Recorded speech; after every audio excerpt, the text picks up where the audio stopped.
এই করতে করতে রাত দিয়ে নদীতে হয়েছে মাছের বোট।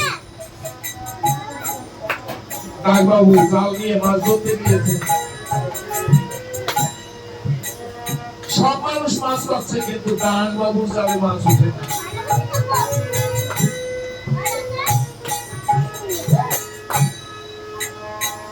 ডাকবাবু কোনো মাছ পাচ্ছে না। বিকালে বেলা ছেলেটা যখন নিয়ে বাড়ি আসছে, বলছে কি যে পোকারে তোর বাবু যে সেই সকালবেলা মাছ ধরতে গিয়েছে, এখনো যে বাড়ি ফিরে আসলো না, একবার গিয়ে দেখ তোর বাবু কোথায়। ছেলেটা নদীর কোল দিয়ে খুঁজছে বাবু কোথায়। গিয়ে দেখছে যে বাবু একবার জাল ফেলছে, একবার উঠেছে, কোনো মাছ পাচ্ছে না। বলছে বাবু বাড়ি যাবে না? বলছে বাড়ি যাবো কি রে, সবাই মাছ খেলো, কিন্তু আমি তো মাছ খেলাম না, কি নিয়ে বাড়ি যাবো? ছেলেটা খোলা মনে বলছে বাবু তোমার জানে তো মাছ বাঁধবে না, মাছ বাঁধতে পারবে না বাবু তোমার জানে। বলছে কেন রে খোকা? বলছে তুমি আমার হরিগুরু চাঁদকে ভালোবাসো না, তুমি আমার হরিগুরু চাঁদকে ভালোবাসো না, তোমার জানে মাছ বাঁধতে পারে না।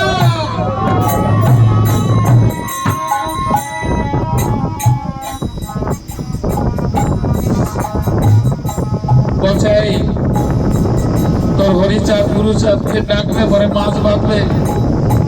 বলছে একবার ডেকে দেখো। ও বাবু একবার হরিচাঁদ গুরুচাঁদকে বলে যাও, ভালো যদি মাছ না ওঠে জীবনে আমি আর কোনদিন হরিনাম করবো না।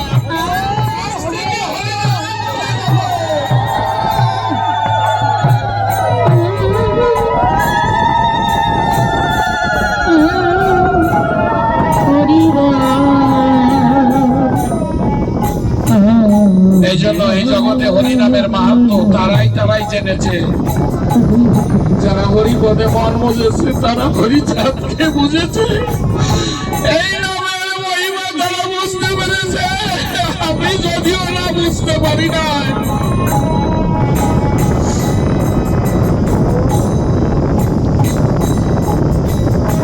কত মানুষ সংসার ছেড়ে দিয়েছে, সারা জীবন ওলাকান্দির ধুলি গায়ে মেখে ওলাকান্দিতে খেটে চলেছে, থেকে গেছে। তো বলছে খোকা তোর হরিচাঁদকে গুরুচাঁদকে ডাকলে মাছ উঠবে? বলছে একবার ডেকে দেখো বাবু। তো বলছে ঠিক আছে আমি ডাকছি, কিন্তু মাছ যেন ওঠে। বলছে উঠবে। আজকে দাসবাবু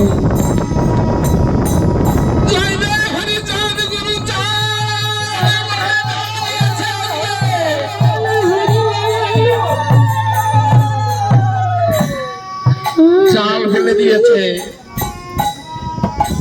ছোট বাচ্চা ছেলে চোখের জল ফেলে বলছে বাবা সারা জীবন তোমাকে ডাকলাম, কত মার খেলাম, তবু তোমাকে ভুলি নাই, কিন্তু আজকে তুমি দাসবাবুর জালে একটা মাছ ফেলে দিও। বাবা হরিচাঁদ, যদি আজকে তুমি দাসবাবুর জালে মাছ না দাও, আমি এ জীবনে আর তোমার নাম করতে পারবো না।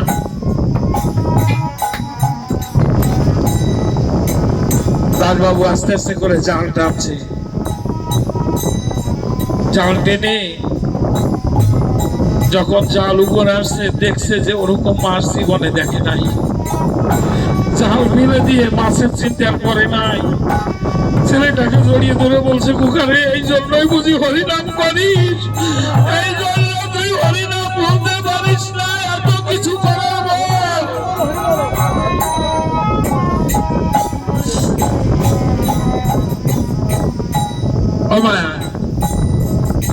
আমি দাসবাবুর কথা বলছি না, নিজের জীবনকে নিজে পরীক্ষা করো, ঠাকুরকে দেখো।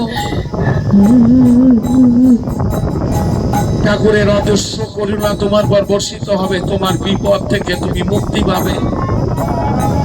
এত বড় কল্পতরু, যার কাছে ডাকলে পরে সবকিছু পাওয়া যায়, এমন মানুষ আর আসবে কিনা?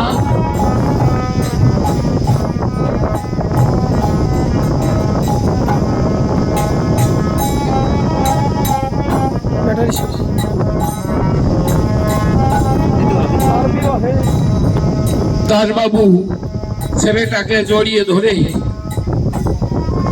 ওলাকান্দি গিয়ে গুরুচাঁদ ঠাকুরকে বললো, ছেলেটা আমার ভিক্ষা দাও। জমিদারির অর্ধেক জমিদারি ওর নামে করে দিয়ে বললো কি, যার তোকে ভিক্ষা করে খেতে হবে না, এখানে থেকে হরিনাম কর আর ঠাকুরের নাম গুণাগুণ গান করিস। খোকা, তুই যে সুক্ষণে শুভক্ষণে জন্ম নিয়েছিস, তোর আর ভিক্ষা করতে হবে না। কিছু কিছু মানুষ আসে জগতে, যারা মতুয়া হয়ে, ভক্ত হয়ে, বৈষ্ণব হয়ে জগতে আসে। তারা শিক্ষা হয় না, তারা কত জনম ঘুরে বেড়ায়। কোন দিনে একটা ভালো গর্ভ পাবে, সেই গর্ভে সে আসবে।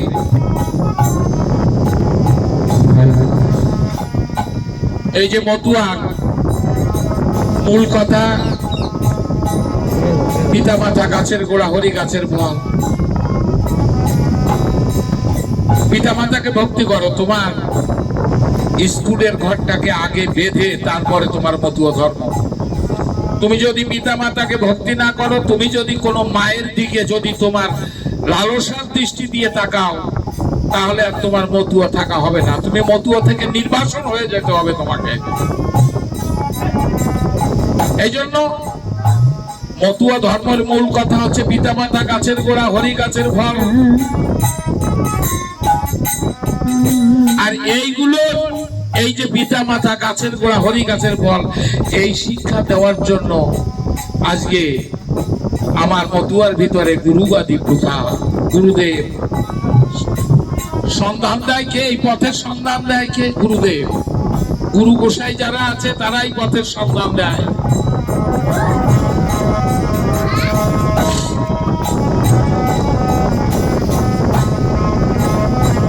হরিবল হরিবল হরিবল। আমি তার বিরহে চলে বললাম সই, আমি মনের দুঃখ কার কাছে বা কই,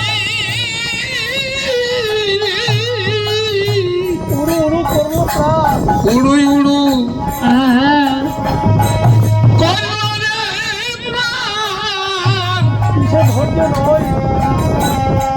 কিসে ধৈর্য নয়,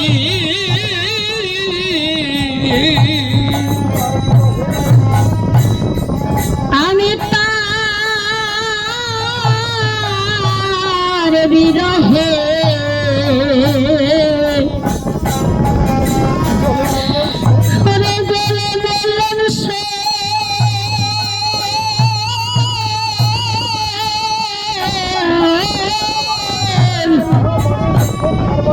এই মনের দুঃখ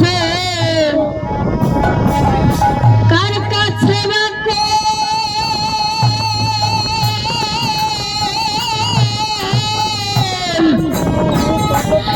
উড়ে উড়ে উড়ে